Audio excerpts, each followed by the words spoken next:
ব্রট to you by V-Guard, co-powered by Sensodyne ও ভিমল বলো কথা কেশরী। Associate sponsor UltraTech cement.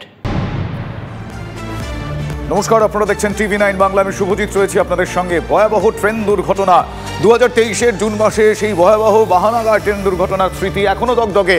বছর ঘুরতে না ঘুরতে আবারও ওই জুন মাসে আজ ট্রেন দুর্ঘটনা।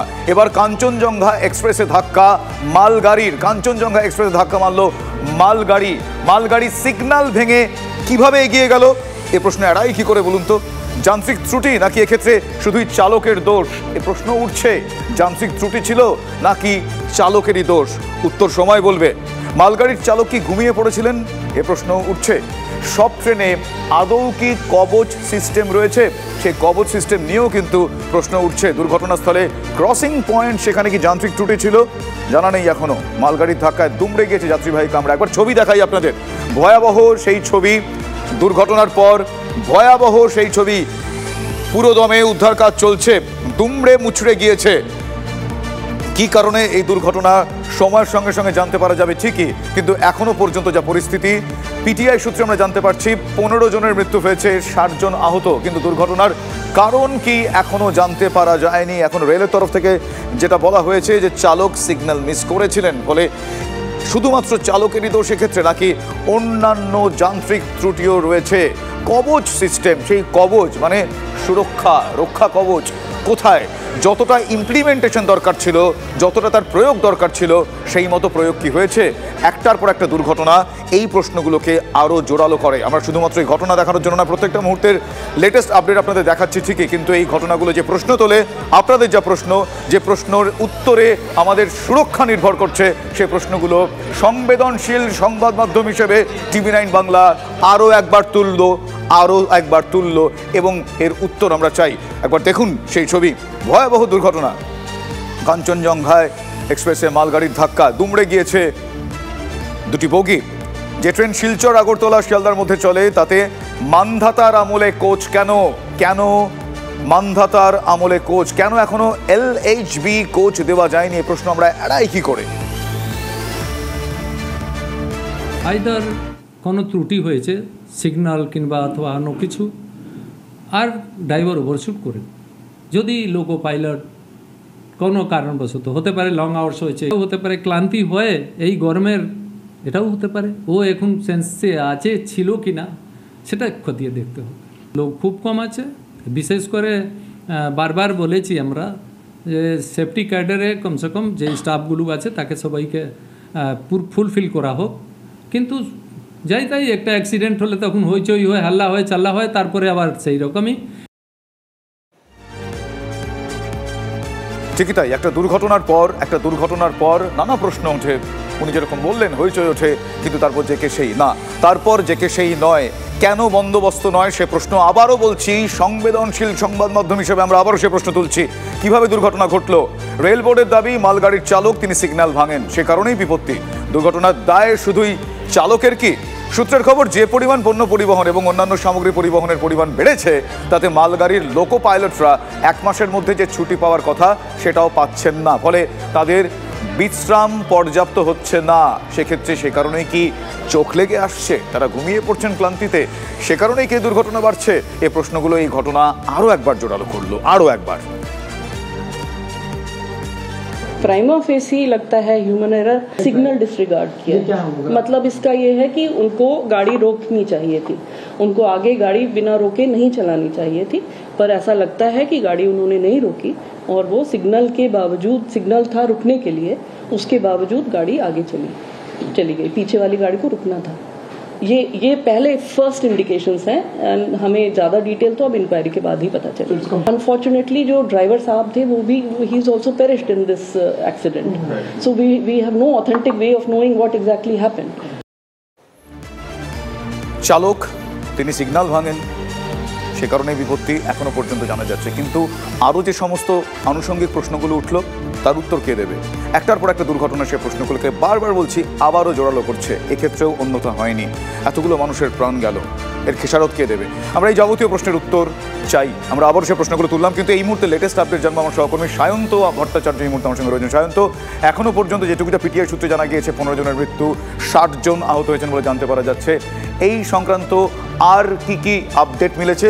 পাশাপাশি এটাও জানতে চাইবো যে এত বড় দুর্ঘটনা, পর এত বড় দুর্ঘটনা, বছর ঘুরতে না ঘুরতে এত বড় দুর্ঘটনা, দায় কি এড়াতে পারে রেল? দেখো, তোমাকে আমি প্রথম থেকে যে প্রশ্ন করলে সেটা হচ্ছে সংবাদ সংস্থা পিটিআই তরফে জানানো হয়েছে 15 জন মারা গিয়েছে, যদিও রেলের তরফে এখনো সঠিক নিহতদের সংখ্যা জানায়নি। অর্থাৎ কতজন মারা গিয়েছে, যেটা একদম দুমড়ে গিয়েছে যে বগিটা, সেটা গ্যাস কাটার দিয়ে কাটার পরই বোঝা যাবে এক্স্যাক্টলি ফিগার কত দাঁড়াচ্ছে এবং কতজন আহত দাঁড়াচ্ছে। এই বিষয়টা কিন্তু আর কিছুক্ষণ পর বোঝা যাবে। সেকেন্ড প্রশ্নটার উত্তর হচ্ছে যে এই দায় কি রেল এড়াতে পারে? একদমই না, কোনোভাবেই দায় এড়াতে পারে না। দেখো, আমি যেটা রেলের আধিকারিকদের একাংশের তরফে যেটা জানা যাচ্ছে, এই যে লোকো পাইলট যারা মালগাড়ির, তাদের নিয়ম রয়েছে 8 থেকে 10 ঘন্টা ডিউটি করার, কিন্তু তাদের লোক বলের অভাবে তাদের 16 থেকে 17 ঘন্টা ডিউটি করতে হচ্ছে। এই 16 থেকে 17 ঘন্টা ডিউটি করাতেই কিন্তু ক্লান্তি আসছে তাদের শরীরে, যে কারণে তারা হয় তাদের চোখ বন্ধ হয়ে আসছে অথবা তারা গাড়ির গতি নিয়ন্ত্রণে রাখতে পারছে না। এই বিষয়টা কিন্তু রেল আধিকারিকরা নিজেদের মতো করে খতিয়ে দেখে একাংশের তরফে জানানো হয়েছে। অন্যদিকে সিগন্যাল যে ত্রুটির কথা বলা হচ্ছে, সেই সিগন্যাল ত্রুটি কিন্তু 12 নাগাদ সময়ও দেখা গিয়েছিল। তখনই কিন্তু রেল বোর্ডের চেয়ারম্যান বলেছিলেন যে লোকো পাইলটের গাফিলতির জন্য ঘটনা ঘটেছে, কিন্তু তারপর দেখা যায় প্যাডেল কন্ট্রোল রুমে যারা বসে আছেন তাদের ত্রুটির জন্য এত বড় ঘটনা ঘটে গিয়েছিল, যার জন্য 296 জনের মৃত্যু হয়েছিল। অর্থাৎ এখন যে কারণগুলো ব্যাখ্যা করা হয় রেলের তরফে, ঘণ্টাখানেক পর সেই কারণগুলো কিন্তু পাল্টে যায়। অর্থাৎ যে ধরনের অভিযোগ একজন লোকো পাইলটের বিরুদ্ধে আনা হচ্ছে, সেই কারণটা কিন্তু সায়ন্ত তোমাকে আমি একটু থামাচ্ছি। এই মুহূর্তে ঘটনাস্থলে আমার সহকর্মী প্রসেনজিৎ চৌধুরী রয়েছেন। প্রসেনজিতের কাছ থেকে সেই ছবি দেখবো, এই মুহূর্তে ঠিক কি রকম পরিস্থিতি একবার শুনি। एक्चुअल काउच हम पता नहीं है एक्चुअल काउच क्या हुआ था, अभी उसका डिटेल। দেখো, সময়ের সঙ্গে সঙ্গে যারা দায়িত্বে ছিলেন সেই কর্মীরা বদলে গিয়েছেন। আমি একবার একটু দাদা যদি সরে যান, আমি একটু দেখাবো দীপায়নকে। এই যে এখানে কিন্তু ওদের রুট রিলে সিস্টেম, এইখানে যদি একটা লাইনে যদি দুটো ট্রেন পরপর চলে আসে কোনো কারণে সিগন্যাল উপেক্ষা করে, তাহলে কিন্তু এই ধরনের সমস্ত যে রুট রিলে সিস্টেম আছে সেখানে কিন্তু তা শো হওয়ার কথা। অর্থাৎ যদি ট্রেনটি সিগন্যাল ভুল করে চলে আসে, সেক্ষেত্রে এই ধরনের রুট রিলে সিস্টেমে যারা ছিলেন তারা কি করছিলেন, তারা কেন এই দুটো ট্রেনকে সতর্ক করেননি, সেই প্রশ্ন যেমন উঠছে। ফলে চালক যিনি ছিলেন মালগাড়ি, তিনি মারা গিয়েছেন, তার বক্তব্য জানার কোনো সম্ভাবনার জায়গা নেই। কিন্তু সেই চালক কি সিগন্যাল না দেখেই চলে এসেছিলেন, নাকি সিগন্যালিং ব্যবস্থার ত্রুটি ছিল, যে কারণে একটা লাইনেই পরপর দুটো ট্রেন ঝুঁকে পড়ে এবং প্রবল গতিতে গিয়ে কার্যত ধাক্কা মারে? আমি একবার রেলকর্মীদের সঙ্গে আরেকবার কথা বলার চেষ্টা করি, তারা কি বলছেন। দাদা একটু কথা বলি 1 মিনিট জাস্ট। এই আপনাদের যে অ্যাডভান্স সিস্টেম তো রেলের এই সিগন্যালিং ব্যবস্থাটা, একটা লাইনে তো দুটো ট্রেন কোনোভাবেই ঢোকার কথা, ঢুকলে তো সমস্ত এই রিলে সিস্টেমে শো হয়। দেখুন, যেটা আমার ডিউটি ছিল না, প্রথম কথা হচ্ছে আমি রিডিং এ আসছি, যেটা জানা যাচ্ছে কি সিগন্যালের একটু ডিফেক্ট ছিল আর কি, এর জন্য এরকম হয়েছে, আর কিছু না। এটাই তো লাস্ট সিগন্যালিং সিস্টেম, মানে যেখানটায় দুর্ঘটনা ঘটেছে ওখান থেকে। হ্যাঁ, এটাই তো লাস্ট। এই কাওয়াজোত না, তাওয়াজোত, এটা কাওয়াজোত। এবং না, আমি বলছি সিগন্যালিং সিস্টেমটা এখন সব গেটে সিগন্যালের সিস্টেম আছে, এটাই লাস্ট গেট না, আরো গেট আছে। এটা তো আগে, মানে দুর্ঘটনাটা ঘটেছে আপনার গেটটা পার করার পরে, এটাই লাস্ট গেট। ফলে এখান থেকেই সিগন্যালটা দেওয়া হয়েছিল না, ওই লাইনের সিগন্যাল ওই গেট থেকে দেয়, আগের গেটটা থেকে দেওয়া হয়েছিল। আর এই এখান থেকে এখানে ওই লাইনের এই দিকের লাইনে সিগন্যাল দেওয়া হয়।